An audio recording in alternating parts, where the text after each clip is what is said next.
Kei te piki ake te toko maha o ngā Māori e whai ke ana i te tahutu pāpaku ki tō te nehutu pāpaku.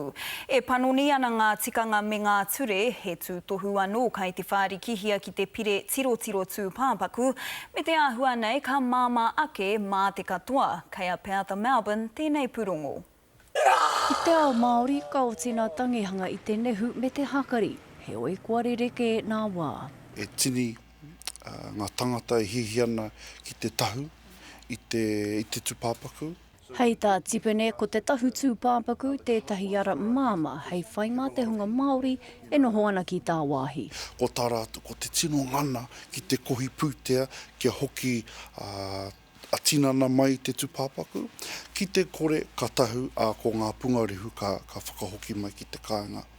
Ko te utu mo te tahu, tētahi atu take kua hiahia ngai Māori noho tāone ki te tahuri i o rātou tikana.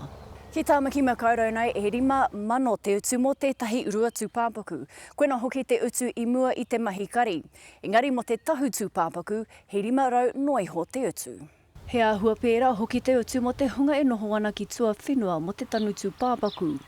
He oi atu i nā take moni ko nā mata tini o wā tātou hapori i wēnei rā, tētahi take e a ki ana i te komihana ture, i te tahuri i ngā ture a te ao whare tūpāpaku. And we think tikanga has got to be enshrined in statute as a factor to be taken into account in appropriate cases. He raru i pupu ake i te Waimatea James Takamore. He oi tērā e tahi o ngai Māori e whara ana ki te tuku i ngā tikana, mō e tahi atu, ko tino rata ki ngā momo tikana a tauiwi. Te mauria mai ngā pungarehu ki te kāinga, noho atu ki te taho tō moenga, ko te mau i ngā pungarehu i tētahi taonga i roto i a koe.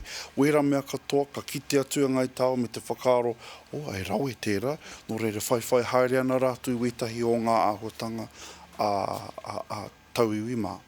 He wā pea kia whai ai a ngai Māori o tira te ao whare tūpāpaku i ngā tikana hou. Peata Melbourne, te karere.